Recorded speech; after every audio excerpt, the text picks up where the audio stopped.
Sveiki, su jumis sveikinasi laida Tavo galimybė. Šios laidos metu susipažinsime su itin prasmingas veiklas vykdančiais pašnekovais. Tavo galimybė tai vienas iš kaimo tinklo narių projektų finansuojamų pagal kaimo plėtros programą. Kaimo tinklas vienija kaimo plėtros procesuose dalyvaujančias institucijas bei asmenis.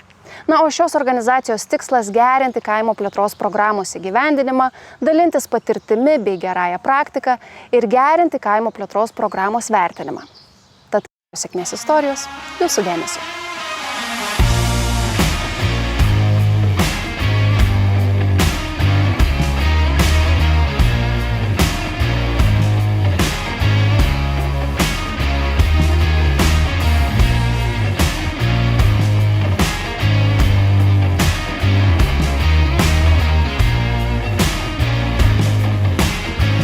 Labadiena. Sveiki atvykę į Akmenės rajoną, į robotų laboratorijos pasaulį.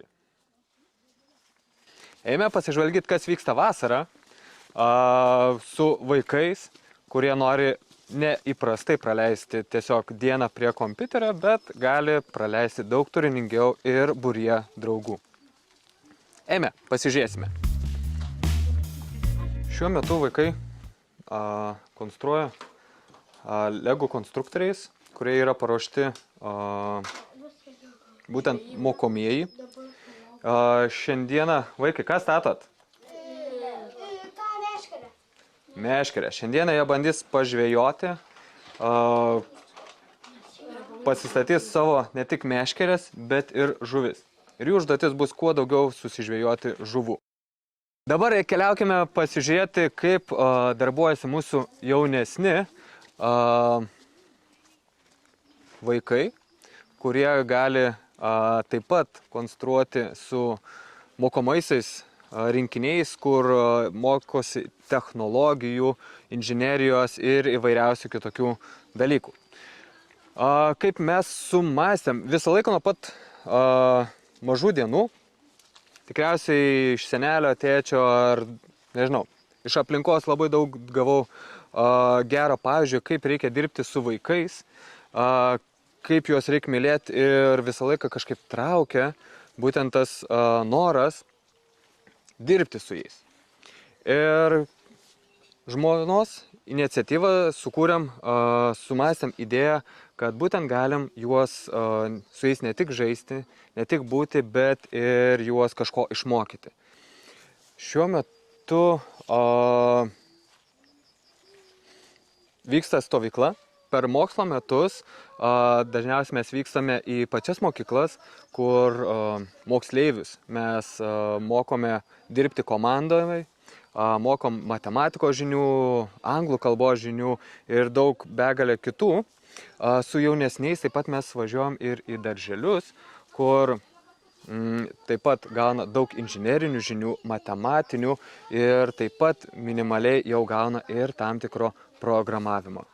Tai keliaukim, pasižiūrėkim į vidų, kaip vyksta jaunesnių vaikų darbas. Žiūrėkime.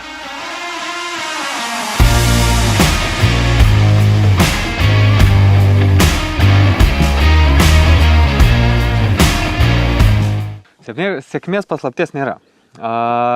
Reikia tiesiog dirbti, daryti, nebijoti daryti ir siekti savo tikslų. Nes jeigu tu nesieki jų, tai nieko ir nepasieks. Gali dirbti tiesiog toliau samdomą darbą ir toliau gyventi. Tai nėra blogai, bet kai nori kažko daugiau, tai eini, darai, sieki ir bandai pagauti, taip sakant, tą sėkmę, o svarbiausia dirbti tai, kas patinka.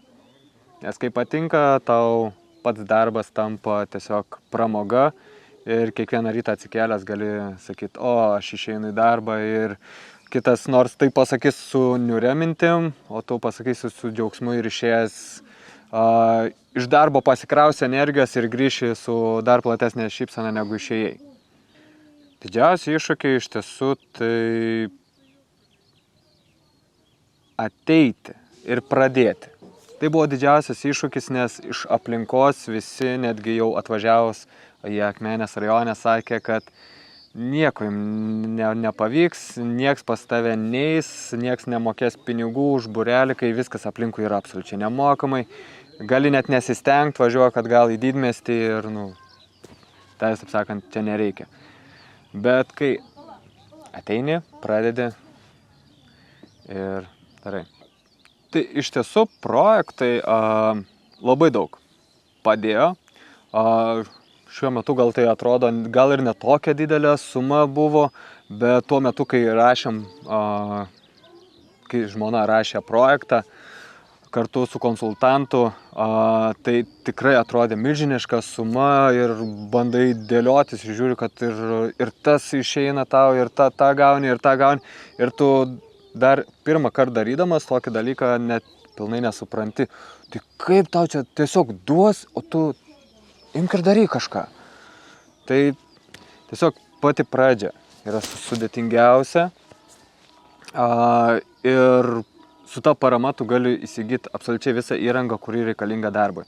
Kaip šiuo atveju mes įsigijom Lego konstruktorius, transporto priemonę, su kuria galime vykti į darbo vietą, kur gali visą įrangą susidėti ir problemų neturėti. Taip pat visą kompiuterinę įrangą ir panašiai. Sunkumai, projektus rašant, tai pirmą kartą rašant tai tiesiog nežinojimas. Nes tu matai, kiekvienas punktelis yra su kažkokiu įstatymu, kur reikia dar atsidaryti dar vieną failiuką, dar failiuką.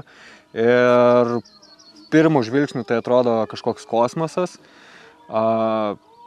Tačiau mums šiuo atveju pagelbėjo konsultantai, kurie padėjo susidėlioti tiek mintims, tiek parodė kryptį, kaip reikia darytis, taip pat ir patį verslo planą padaryti, sukonstruoti ir panašiai.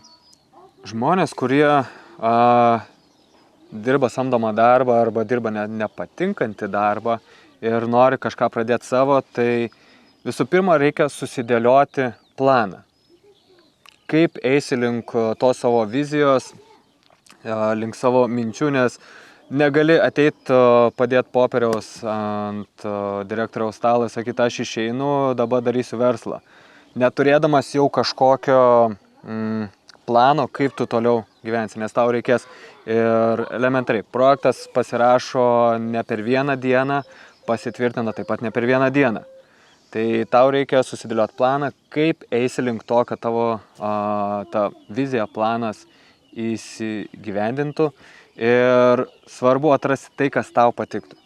Nes jeigu darysit tiesiog, kad daryti, nejausi malonumo, tai nei plėtra bus, nei dar kažkas, o bus tiesiog. Dariau, padariau, ir tiek to. Svarbu, kad patiktų ir tada viskas savaime pradės dėliotis ir gausis gerai. Kiek mūsų aplanko vaikų per metus? Kokie 500 bus per metus. Mokslo metais, kol vyksta pamokos, vyksta vienokie užsiėmimai, tai yra vykstam į pačias mokyklas, nes taip mes būnam arčiau vaikų. Jiems yra daug patogiau pačioje mokykloje, kai pas juos ateinam, negu jie, kad kažkur keliautų.